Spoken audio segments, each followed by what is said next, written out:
Viewers, എല്ലാവർക്കും ദിജോസ് വേൾഡിൻ്റെ പുതിയൊരു വീഡിയോയിലേക്ക് സ്വാഗതം.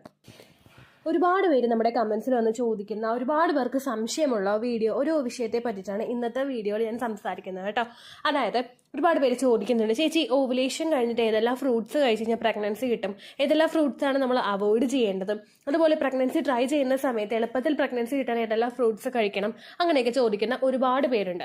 അവർക്ക് ഏറ്റവും എഫക്റ്റീവ് ആയിട്ടുള്ള 10 ഫ്രൂട്ട്സിനെ പറ്റിയിട്ടാണ് ഇന്നത്തെ വീഡിയോയിൽ സംസാരിക്കുന്നത് കേട്ടോ. സ്ത്രീകളാണെങ്കിലും പുരുഷന്മാരാണെങ്കിലും ഈ ഫ്രൂട്ട്സ് കഴിക്കുന്നത് നിങ്ങൾക്ക് ഫെർട്ടിലിറ്റി വർദ്ധിപ്പിക്കാൻ വേണ്ടിയിട്ടും ഓവുലേഷൻ കഴിഞ്ഞിട്ടുള്ള സമയങ്ങളിൽ ഇത് കഴിക്കുന്നത് പ്രഗ്നൻസി പിടിച്ചു കിട്ടുന്നതിനും ഇംപ്ലാന്റേഷൻ സക്സസ്ഫുൾ ആവുന്നതിനും വേണ്ടിയിട്ട് സഹായിക്കുന്നുണ്ട് കേട്ടോ. അപ്പോൾ ഏതൊക്കെയാണെന്ന് നമുക്ക് നോക്കാം. വീഡിയോ നമുക്ക് സ്റ്റാർട്ട് ചെയ്യാം. ഏറ്റവും ആദ്യത്തെ കാറ്റഗറിയിൽ വരുന്നത് ആപ്പിൾ ആണ്. നമുക്ക് ഈസിലി അവൈലബിൾ ആയിട്ടുള്ള, ഒരുപാട് എക്സ്പെൻസ് വരാത്ത തരത്തിലുള്ള ഒരു ഫ്രൂട്ടാണ് ആപ്പിൾ എന്ന് പറയുന്നത്. ഇത് അണ്ടത്തിന്റെയും ബീജത്തിന്റെയും ഗ്രോത്ത് നല്ലതുപോലെ ഉണ്ടാകാൻ വേണ്ടിയിട്ട് സഹായിക്കുന്ന ഒരു ഫ്രൂട്ടാണ്. ഇത് റിച്ച് ഇൻ ആന്റി ഓക്സിഡൻസ് ആണ്. അതുപോലെ തന്നെ ഇതിൽ ഒരുപാട് കണ്ടന്റ്സ് അടങ്ങിയിട്ടുണ്ട്. അയണിന്റെ കണ്ടന്റ്, മറ്റു പല വിറ്റമിൻസും ആപ്പിളിൽ അടങ്ങിയിട്ടുണ്ട്. അപ്പൊ അതുകൊണ്ട് ഫെർട്ടിലിറ്റി ട്രീറ്റ്മെന്റുകൾ എടുക്കുന്നവരും ഓവുലേഷൻ കഴിഞ്ഞിട്ടുള്ള സമയങ്ങളിൽ ആപ്പിൾ കഴിക്കുന്നത് നല്ലതായിരിക്കും. ക്വാളിറ്റി ഉള്ള ഒരു അണ്ടവും ബീജവും ഉണ്ടെങ്കിൽ മാത്രമേ മറ്റുള്ള ക്രോമസോമൽ അബ്നോർമാലിറ്റീസ് ഒന്നും കുഞ്ഞിനില്ലാതെ, ബർത്ത് ഡിഫക്റ്റ് ഒന്നും വരാതെ കറക്റ്റ് ഗ്രോത്തും ഡെവലപ്മെന്റും ഉണ്ടാകാൻ വേണ്ടിയിട്ട് അത് സഹായിക്കുകയുള്ളൂ. അതിന് നമ്മൾ ചെയ്യേണ്ടത് എഗ്ഗിനെ സ്പെർമിനെ ക്വാളിറ്റി ഉള്ളതാക്കി വളർത്തിക്കൊണ്ട് വരിക എന്നുള്ളതാണ്. അതിന് വേണ്ടിയിട്ട് നിങ്ങൾക്ക് ആപ്പിൾ കഴിക്കാവുന്നതാണ് കേട്ടോ. രണ്ടാമത്തേതാണ് ബനാന. ഏത് പഴം വേണമെങ്കിലും, വാഴപ്പഴം വേണമെങ്കിലും നിങ്ങൾക്ക് കഴിക്കാവുന്നതാണ്. ഏറ്റവും എഫക്റ്റീവ് ആയിട്ടുള്ളത് റെഡ് ബനാനയാണ്. ഇതിലടങ്ങിയിട്ടുള്ള പൊട്ടാഷ്യം, അതുപോലെ B6, വിറ്റമിൻ B6 ഇതെല്ലാം തന്നെ ഹോർമോൺസ് റെഗുലേറ്റ് ചെയ്യുന്നതിന് വേണ്ടിയിട്ട് സഹായിക്കുന്നു. അണ്ടത്തിന്റെയും ബീജത്തിന്റെയും ഗ്രോത്തിനും ഡെവലപ്മെന്റിനും എംബ്രിയോയുടെ കൃത്യമായിട്ടുള്ള ഫോർമേഷനും വേണ്ടിയിട്ട് ഇത് സഹായിക്കുന്നുണ്ട്. റെഡ് ബനാനയെ പറ്റിയിട്ടൊരു വീഡിയോ നമ്മുടെ ചാനലിൽ സെപ്പറേറ്റ് ചെയ്തിട്ടുണ്ട്. റെഡ് ബനാനയുടെ ടിപ്സ് കൃത്യമായിട്ട് ഫോളോ ചെയ്തിട്ട് പ്രഗ്നന്റ് ആയി സക്സസ് സ്റ്റോറീസ് ഷെയർ ചെയ്യുന്ന ഒരുപാട് പേരുണ്ട്. അപ്പോൾ നിങ്ങൾക്ക് ആ ടിപ്പ് ഫോളോ ചെയ്യാവുന്നതാണ്. റെഡ് ബനാന നിങ്ങൾക്ക് അഫോർഡ് ചെയ്യാൻ പറ്റിയിട്ടില്ലെങ്കിൽ വേറെ ഏത് ടൈപ്പ് ബനാന ആണെങ്കിലും നിങ്ങൾക്ക് ഉപയോഗിക്കാവുന്നതാണ് കേട്ടോ. ഒരു ദിവസം 1-2 ബനാന എങ്കിലും നിങ്ങൾ കഴിക്കുന്നത്, വാഴപ്പഴമെങ്കിലും നിങ്ങൾ കഴിക്കുന്നത് നല്ലതായിരിക്കും. സ്ത്രീകൾക്കും പുരുഷന്മാർക്കും എഫക്റ്റീവ് ആണ് കേട്ടോ ഈ ടിപ്പ്. മൂന്നാമത്തേതാണ് സിട്രസ് കാറ്റഗറിയിൽ അടങ്ങിയിട്ടുള്ള ഫ്രൂട്ട്സ്. വിറ്റമിൻ സിയുടെ കണ്ടന്റ് കൂടുതലായിട്ട് അടങ്ങിയിട്ടുള്ള ഫ്രൂട്ട്സ്. ഓറഞ്ച് കഴിക്കുന്നത്, അതുപോലെ മൊസംബി കഴിക്കുന്നത്, ലെമൺ എടുക്കുന്നത്, ബെറീസ് കഴിക്കുന്നതൊക്കെ നല്ലതായിരിക്കും കേട്ടോ. ഇത് ഫെർട്ടിലിറ്റി ഇൻക്രീസ് ചെയ്യുന്നതിനും ബ്ലഡ് സർക്കുലേഷൻ വർദ്ധിക്കുന്നതിന് വേണ്ടിയിട്ട് സഹായിക്കുന്നു. നമ്മുടെ ശരീരത്തിൽ ഓവുലേഷൻ കഴിഞ്ഞിട്ടുള്ള സമയങ്ങളിലാണെങ്കിലും ഓവുലേഷൻ നടക്കുന്നതിന് മുൻപുള്ള സമയങ്ങളിലാണെങ്കിലും ബ്ലഡ് സർക്കുലേഷൻ റീപ്രൊഡക്റ്റീവ് ഓർഗൻസിലോട്ട് പ്രോപ്പറായിട്ട് തന്നെ നടന്നിരിക്കണം. ആ ഒരു സർക്കുലേഷൻ പ്രോപ്പറായിട്ടല്ല നടക്കുന്നതെങ്കിൽ ആ എഗ്ഗിന്റെ ഫോർമേഷനെ അത് അഫക്ട് ചെയ്യും. അതുപോലെ തന്നെ എംബ്രിയോയുടെ ഗ്രോത്തിനെയും അത് അഫക്ട് ചെയ്യും. കുഞ്ഞിലോട്ടുള്ള ഗ്രോത്തും ഡെവലപ്മെന്റും ഉണ്ടാക്കേണ്ട ന്യൂട്രിയൻസ് അങ്ങോട്ടേക്ക് എത്താനായിട്ട് ബുദ്ധിമുട്ടുണ്ടാകും. അതുപോലെ തന്നെ ഹാർട്ട് ബീറ്റ് നിന്ന് പോകുന്നതിനും അത് കാരണമാണ്. ഒരു തവണ മിസ്കാരേജ് ഉണ്ടായിട്ടുള്ള ആളുകളൊക്കെ വിറ്റമിൻ സി നിങ്ങൾക്ക് ആ ഒരു സമയത്തൊക്കെ, ഓവുലേഷൻ കഴിഞ്ഞിട്ടുള്ള സമയത്തൊക്കെ എടുക്കുന്നത് എന്തുകൊണ്ടും നല്ലതായിരിക്കും കേട്ടോ. അതുകൊണ്ട് ഒരിക്കലും ഒരുപാട് ഓറഞ്ച് ഒറ്റയടിക്കിരുന്ന് കഴിക്കരുത്. ഓറഞ്ചിന് ഇപ്പൊ ഏകദേശം 1 കിലോയ്ക്ക് ഏകദേശം 80 രൂപയൊക്കെ ഉള്ളൂ. അപ്പൊ അതുകൊണ്ട് നമ്മൾ 1 കിലോ ഓറഞ്ച്, 2 കിലോ ഓറഞ്ച് മേടിച്ചിട്ട് ഒരു ദിവസം തന്നെ കഴിക്കാനായിട്ട് പാടില്ല. സിട്രസ് കണ്ടന്റ് അടങ്ങിയിട്ടുള്ള ഏത് ഫ്രൂട്ട്സ് നിങ്ങൾ ഉപയോഗിച്ചാലും, അതുപോലെ തന്നെ ഞാൻ ഈ കാറ്റഗറിയിൽ പെടുന്ന ഏത് ഫ്രൂട്ട്സ് നിങ്ങൾ ഉപയോഗിച്ചാലും ഒരു ദിവസം 2 മാക്സിമം അത്രയും മതി കേട്ടോ. അതിൽ കൂടുതൽ നിങ്ങൾ ഉപയോഗിക്കേണ്ട ആവശ്യമില്ല. കുഞ്ഞു ഫ്രൂട്ട്സ് ഒക്കെ ആണെങ്കിൽ നിങ്ങൾക്ക് 3-4 എടുക്കാവുന്നതാണ് കേട്ടോ. അപ്പോൾ അതാണ് സിട്രസ് കാറ്റഗറിയിൽ അടങ്ങിയിട്ടുള്ള ഫ്രൂട്ട്സ് നിങ്ങൾ ഉപയോഗിക്കുക. നിങ്ങളിൽ ഇമ്മ്യൂണിറ്റി ബൂസ്റ്റ് ചെയ്യുന്നതിന് വേണ്ടിയിട്ട് ഇത് സഹായിക്കുന്നു. പ്രഗ്നൻസി ട്രൈ ചെയ്യുന്ന സമയത്ത് മറ്റുള്ള ബുദ്ധിമുട്ടുകളൊക്കെ നിങ്ങൾക്ക് വരികയാണെങ്കിൽ തുടർച്ചയായിട്ടും മെഡിസിൻ എടുക്കേണ്ടതായിട്ടും ആന്റിബയോട്ടിക്സ് എടുക്കേണ്ടതായിട്ടുള്ള സിറ്റുവേഷൻ പലർക്കും ഉണ്ടാകും. അതൊക്കെ ഒന്ന് പ്രിവെന്റ് ചെയ്യാൻ വേണ്ടിയിട്ട് നിങ്ങൾ ഇമ്മ്യൂണിറ്റി ബൂസ്റ്റ് ചെയ്യാൻ വേണ്ടിയിട്ടുള്ള കാര്യങ്ങൾ നടത്തുന്നത് എന്തുകൊണ്ടും നല്ലതായിരിക്കും കേട്ടോ. കുറച്ച് റേറ്റ് കൂടുതലുള്ള ഒരു ഫ്രൂട്ടാണ് അടുത്തതായിട്ട് പറയുന്നത് അവോക്കാഡോ ആണ്. അവോക്കാഡോയിൽ ഒരുപാട് ന്യൂട്രിയൻസ് അടങ്ങിയിട്ടുണ്ട്. ശരിക്കും ഒരുപാട് ന്യൂട്രിയൻസിന്റെ ഒരു കലവറയാണ് അവോക്കാഡോ എന്ന് പറയുന്നത്. ഇതിൽ ഫോളേറ്റ് അടങ്ങിയിട്ടുണ്ട്. നമുക്ക് ഏറ്റവും യൂസ്ഫുൾ ആയിട്ടുള്ള ഫോളേറ്റ് നമ്മുടെ എഗ്ഗിന്റെയും സ്പെർമിന്റെയും ഹെൽത്തിനെ സപ്പോർട്ട് ചെയ്യുന്നുണ്ട്. അതുപോലെ തന്നെ മിസ്കാരേജിന്റെ റിസ്ക് ഉണ്ടാകുന്നത് പ്രിവെന്റ് ചെയ്യാൻ വേണ്ടിയിട്ടും സഹായിക്കുന്നുണ്ട് കേട്ടോ. ഏകദേശം നിങ്ങൾക്ക് അവോക്കാഡോ, എനിക്ക് തോന്നുന്നു കുറച്ച് റേറ്റ് ഉണ്ടാകും അവോക്കാഡോ. നിങ്ങൾക്കത് എന്താ പറയുക, അത് ഉൾക്കൊള്ളാൻ കുഴപ്പമില്ലെങ്കിൽ അത് നിങ്ങൾക്കത് യൂസ് ചെയ്യാം. അതല്ലെങ്കിൽ നിങ്ങൾ വേറെ ഏതെങ്കിലും ഫ്രൂട്ട് ഇത് പറയുന്നത് ഉപയോഗിച്ചാൽ മതിയായിരിക്കും. അടുത്തൊരു കാറ്റഗറിയാണ് പോമഗ്രാനൈറ്റ്, അതായത് മാതള നാരങ്ങ. നമുക്ക് ബ്ലഡ് സർക്കുലേഷൻ വർദ്ധിക്കാൻ വേണ്ടിയിട്ട് ഏറ്റവും നല്ല ഫ്രൂട്ട് ഏതാണെന്ന് ചോദിച്ചു കഴിഞ്ഞാൽ നമ്മൾ മാതള നാരങ്ങയെ കണ്ണും പൂട്ടി പറയാനായിട്ട് സാധിക്കും.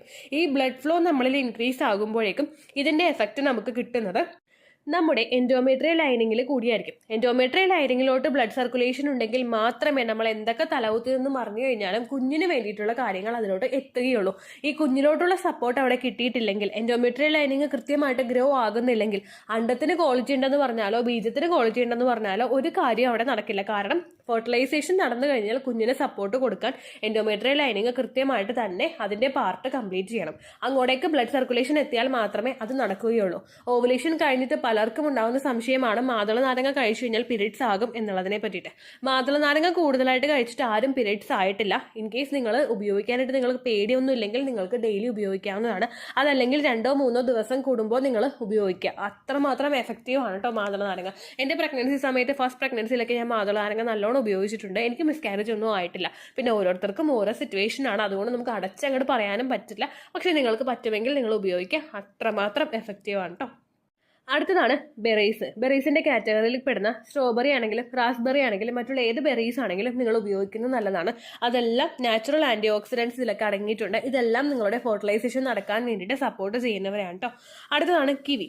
കിവി ആണെങ്കിലും കുറച്ച് എക്സ്പെൻസ് ഉള്ള ഒരു ഫ്രൂട്ടാണ്, റേറ്റ് കുറച്ച് കൂടുതലാണ്. ഞാൻ കഴിഞ്ഞ ദിവസം മേടിച്ചിട്ടുണ്ടായിരുന്നു. 4 എണ്ണത്തിന് ഇവിടെ 130 രൂപയ്ക്കായിരുന്നു കേട്ടോ ഞാൻ മേടിച്ചത്.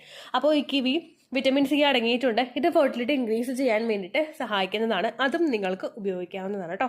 അടുത്തതാണ് ഡ്രാഗൺ ഫ്രൂട്ട്. ഡ്രാഗൺ ഫ്രൂട്ടിൽ അടങ്ങിയിട്ടുള്ള ന്യൂട്രിയൻസ് ഉപയോഗിച്ചിട്ടാണെങ്കിലും അണ്ടത്തിന്റെയും ബീജത്തിന്റെയും ക്വാളിറ്റി ഒരുപാട് ഇൻക്രീസ് ചെയ്യാൻ വേണ്ടിയിട്ട് അത് സഹായിക്കുന്നുണ്ട്.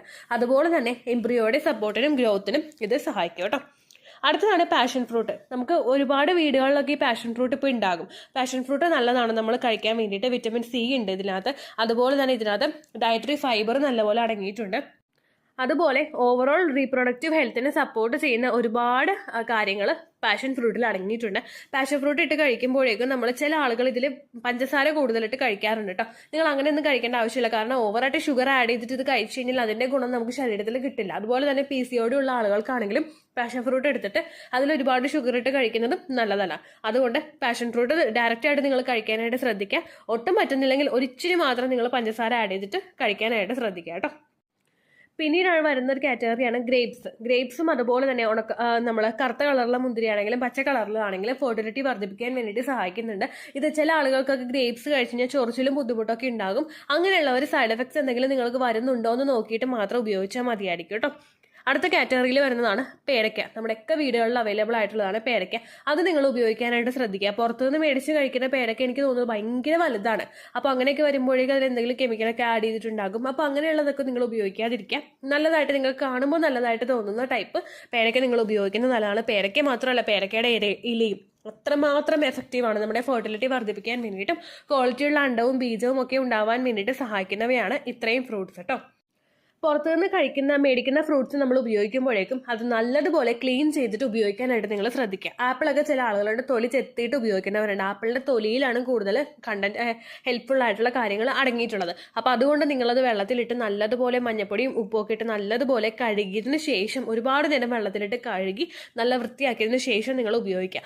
അതുപോലെ തന്നെ ചില ആളുകളുണ്ട് ഒരുപാട് ഫ്രൂട്ട്സ് യൂസ് ചെയ്യുന്നവരുണ്ട്. അങ്ങനെയുള്ളവരൊക്കെ ഡെയിലി അതിനൊരു ഇൻടേക്ക് കുറയ്ക്കാനായിട്ട് ശ്രദ്ധിക്കുക. കാരണം ഒരുപാട് നമ്മൾ ഉപയോഗിക്കേണ്ട ആവശ്യമില്ല. അധികമായി പോയി കഴിഞ്ഞാൽ അമൃതം വിഷമാണെന്ന് നമ്മൾ പറയില്ലേ, ആ കാര്യം പ്രത്യേകം ശ്രദ്ധിക്കാം. കുറച്ച് ക്വാണ്ടിറ്റി എടുത്തിട്ട് നിങ്ങൾ ഉപയോഗിച്ചാൽ മതിയായിരിക്കും. ഇതെല്ലാം നിങ്ങൾക്ക് ഉപയോഗിക്കാൻ പറ്റുന്നില്ലെങ്കിൽ നിങ്ങൾക്ക് അഫോർഡ് ചെയ്യാൻ പറ്റുന്ന ഫ്രൂട്ട്സ് ഏതൊക്കെയാണോ ആ ഫ്രൂട്ട്സ് നിങ്ങൾ തിരഞ്ഞെടുത്തിട്ട് കഴിക്കാനായിട്ട് ശ്രദ്ധിക്കുക. ഒരു ദിവസം ഒരു ഫ്രൂട്ട്സോ അല്ലെങ്കിൽ ഒരു വെജിറ്റബിളോ അല്ലെങ്കിലെന്നല്ല, ഒരു ദിവസം ഒരു ഫ്രൂട്ടും ഒരു വെജിറ്റബിളും എടുക്കാൻ വേണ്ടിയിട്ട് നിങ്ങൾ പ്രത്യേകം ശ്രദ്ധിക്കുക. അത് അത്രമാത്രം എഫക്റ്റ് നിങ്ങളുടെ ആ ഒരു ലൈഫ് സ്റ്റൈൽ ചേഞ്ചസ് കൊണ്ടുവരും. അത്രമാത്രം എഫക്റ്റ് നിങ്ങളുടെ ഫെർട്ടിലിറ്റിയിലും കാണാനായിട്ട് നിങ്ങൾക്ക് സാധിക്കും കേട്ടോ. ഇത്രയേ ഉള്ളൂ വീഡിയോ. യൂസ്ഫുൾ ആയി കാണുമെന്ന് വിശ്വസിക്കുന്നു. യൂസ്ഫുൾ ആവുന്നുണ്ടെങ്കിൽ ലൈക്ക് ചെയ്യുക, ഫ്രണ്ട്സിനൊക്കെ ഷെയർ ചെയ്ത് കൊടുക്കുക കേട്ടോ. എന്തെങ്കിലും സംശയം ഉണ്ടെങ്കിൽ നിങ്ങൾ കമൻസിൽ ചോദിക്കുക. പണ്ടത്തെ വീഡിയോയ്ക്ക് കമൻസ് ഇടുന്നവർക്ക് റിപ്ലൈ ലഭിക്കുന്നില്ലെങ്കിൽ ലേറ്റസ്റ്റ് ആയിട്ട് ഞാൻ ഏത് വീഡിയോ ആണോ അപ്ലോഡ് ചെയ്യുന്നത് അതിന് താഴെ കമൻറ്റ് ഒന്ന് കോപ്പി പേസ്റ്റ് ചെയ്യാനായിട്ട് ശ്രദ്ധിക്കുക കേട്ടോ. അതുപോലെ ഓവുലേഷൻ ഡേറ്റ് കാൽക്കുലേറ്റ് ചെയ്ത് തരാനായിട്ട് റിക്വസ്റ്റ് ചെയ്യുന്ന ആളുകൾ എത്രയാണോ സൈക്കിൾ ലെങ്ത് അത് മെൻഷൻ ചെയ്യാനായിട്ട് ശ്രദ്ധിക്കുക. സൈക്കിൾ ലെങ്ത് എന്നതുകൊണ്ട് ഉദ്ദേശിച്ചത് ഓരോ മാസവും എത്ര ദിവസം കൂടുമ്പോഴാണോ ബ്ലീഡിങ് വരുന്നത് അതാണ് സൈക്കിൾ ലെങ്ത്. കഴിഞ്ഞ മാസം ഒരു 8-ാം തീയതിയാണ് ബ്ലീഡിങ് ആയതെങ്കിൽ ഈ മാസം 6-ാം തീയതിയാണ് ബ്ലീഡിങ് ആയതെങ്കിൽ കഴിഞ്ഞ മാസം 8-ാം തീയതി മുതൽ ഈ മാസം 6-ാം തീയതി വരെ എത്ര ദിവസമുണ്ടോ അത് കാലണ്ടറിൽ എണ്ണി തിട്ടപ്പെടുന്നതാണ് നിങ്ങളുടെ സൈക്കിൾ ലെങ്ത്. സൈക്കിൾ ലെങ്ത് നമ്മൾ കൃത്യമായിട്ട് കാൽക്കുലേറ്റ് ചെയ്യുകയാണെങ്കിൽ ഓവുലേഷൻ ഡേറ്റ് എളുപ്പത്തിൽ കണ്ടുപിടിക്കാൻ വേണ്ടിയിട്ട് ഒരുപാട് ആപ്ലിക്കേഷൻസും ഒരുപാട് ഓൺലൈൻ ആയിട്ടുള്ള വെബ്സൈറ്റുകളും ഇന്ന് നമുക്ക് അവൈലബിൾ ആണ്. പ്ലേ സ്റ്റോറിൽ പോയിട്ട് ഓൺലൈൻ ഓവുലേഷൻ ട്രാക്കർ എന്ന് ടൈപ്പ് ചെയ്ത് കഴിഞ്ഞാൽ നിങ്ങൾക്ക് അതുമായിട്ട് ബന്ധപ്പെട്ടിട്ടുള്ള ആപ്ലിക്കേഷൻസ് കിട്ടും. അത് പറ്റുന്നില്ല എങ്കിൽ ഗൂഗിളിൽ പോയിട്ട് ഓൺലൈൻ ഓവുലേഷൻ കാൽക്കുലേറ്റർ എന്ന് ടൈപ്പ് ചെയ്ത് കഴിഞ്ഞാൽ അതുമായിട്ട് ബന്ധപ്പെട്ടിട്ടുള്ള വെബ്സൈറ്റുകൾ നിങ്ങൾക്ക് കിട്ടും. അതിൽ നിങ്ങളുടെ ലാസ്റ്റ് മന്തിലെ മെൻസ്ട്രേഷൻ്റെ ഡേറ്റും ഒപ്പം ഞാൻ ഈ പറഞ്ഞ രീതിക്ക് നിങ്ങൾ കാൽക്കുലേറ്റ് ചെയ്യുന്ന സൈക്കിൾ ലെങ്ത്തും എൻ്റർ ചെയ്ത് കൊടുക്കുകയാണെങ്കിൽ നിങ്ങൾക്ക് കൃത്യമായിട്ട് ഓവുലേഷൻ ഡേറ്റ് കണ്ടുപിടിക്കാനായിട്ട് സാധിക്കും. ഫെർട്ടൈൽ ടൈം പീരീഡും നിങ്ങൾക്ക് കിട്ടും. അതായത് എത്ര ദിവസം മുതൽ കോൺടാക്ട് ചെയ്ത് തുടങ്ങിക്കഴിഞ്ഞാൽ നിങ്ങൾ പ്രഗ്നൻ്റ് ആകും എന്നുള്ളൊരു ഡേറ്റും നിങ്ങൾക്ക് പ്രോപ്പറായിട്ട് കിട്ടും കേട്ടോ. ഇത് കാൽക്കുലേറ്റ് ചെയ്യുന്ന സമയത്ത്, സൈക്കിൾ ലെങ്ത് കാൽക്കുലേറ്റ് ചെയ്യുന്ന സമയത്ത് നിങ്ങളുടെ ആ ഒരു കലണ്ടറിൽ നോക്കി തന്നെ നിങ്ങൾ കാൽക്കുലേറ്റ് ചെയ്യുക. പല മാസങ്ങളിലും 30-31 ദിവസമുണ്ട്, അതുകൊണ്ടാണ് അങ്ങനെ പറഞ്ഞത്. ഒപ്പം നിങ്ങൾക്ക് ബ്ലീഡിങ് തുടങ്ങിയ ദിവസത്തിന് വേണം നിങ്ങൾ ഡേ 1 ആയിട്ട് എടുക്കാൻ വേണ്ടിയിട്ട്. സ്പോട്ടിങ് തുടങ്ങിയ ദിവസത്തിനെ, അതായത് ചെറുതായിട്ട് ഡിസ്ചാർജ് പോയി തുടങ്ങിയ ദിവസത്തിനെ നിങ്ങൾ കൺസിഡർ ചെയ്യേണ്ട ആവശ്യം ഇല്ല കേട്ടോ. അപ്പോൾ ഇത്രയേ ഉള്ളൂ വീഡിയോ. അടുത്തൊരു വീഡിയോ ആയിട്ട് നമുക്ക് വീണ്ടും കാണാം. ബൈ.